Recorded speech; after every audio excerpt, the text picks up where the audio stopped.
তোমাদের কাছে আন্ডা নিয়ে এসেছি। দেখতেই পাচ্ছ আমি জিরে সোমবারা দিয়ে দিয়েছি আর ডিম ভাজছি, আর টুকরো টুকরো করে আলু সিদ্ধ, পেঁয়াজ, রসুন সব মিক্সারে দিয়ে রেখেছি। শরীরটা ভাল লাগছে না, তাই জন্যই আগে আগে করে নিলাম। আমি বেশি করে তেল দিয়েছি, এই পেঁয়াজ, রসুন, আদা সব ছেড়ে দিলাম। দেখো এর মধ্যেই ছেড়ে দিয়ে দিলাম, কিন্তু এবার আমি নাড়বো। দেখো লঙ্কার গুঁড়ো পরিমাণ মতো, ধনের গুঁড়ো, লবণ, হলুদ, সস আর হলো তোমার কি বলো তো এটা জিরের গুঁড়ো সব নিলাম। আর আমি এখন দেখো এই তেজপাতা এর ভিতরেই ছেড়ে দিলাম। একটু লাল লাল পেঁয়াজ রসুনের গন্ধটা বেরিয়ে গেছে। সব রকম দিয়ে আমি সব জল দিয়ে মশলাটাকে আবার দিয়ে দিলাম এর ভিতরে। দেখো এবার আবার নড়াচড়া করতে হবে।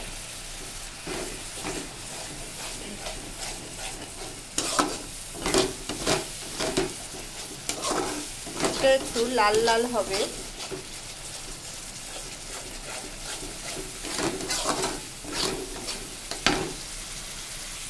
তারপরে আমি সব লাল লাল হওয়ার পরে দেখো সেই সিদ্ধ আলু আমি ঢেলে দিলাম।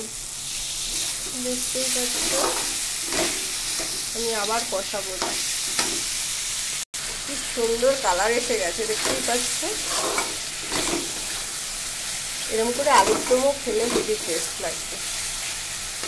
এবার আমি সেই ডিমও দেখো আমি ছেড়ে দিয়েছি, দেখতে পাচ্ছ বন্ধুরা। আমি কিন্তু সেই ডিমও ছেড়ে দিয়েছি, এর ভিতরেই নাড়াচাড়া করলাম। এই রেসিপিটা খুবই সুন্দর। আমি হালকা একটু পরিমাণ মতো এখন একটুখানি জল ঢেলে দেবো, সেই মশলার জলটুকু, আর কিছুই দেবো না। দুপুরবেলা এই এক থালা তোমরা ভাত খেতে পারবে, হেভি টেস্ট হয়। ডিমের ঝোল কিন্তু হয়ে গেছে। আমি সব রকম মশলা, জায়ত্রী গরম মশলা আমি ছড়িয়ে দিলাম। সব গরম মশলা আগে করে রেখেছি, তোমাদের তাড়াতাড়ি রান্নাও হয়ে যাবে, খেতেও হেভি টেস্ট। এরকম এরকম ও কষা কষা, ও হেভি খেতে। দেখো বন্ধুরা হেভি সুন্দর হয়েছে, কালারটাও সুন্দর, দেখতেও খুব সুন্দর।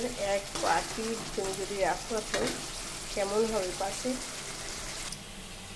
দেখো আমার ডিমের ঝোল হয়েই গেছে, দেখতেই পাচ্ছ কষা কষা করে কেমন করে করেছি। Heavy taste. Like share comment করো, এরকম করে রান্না করে খেও। আর কি বলবো, বলার আর কিছুই নেই। টাটা বন্ধুরা, বাই, ভালো থেকো, সুস্থ থেকো, আর আমার চ্যানেলটা একটু দেখো।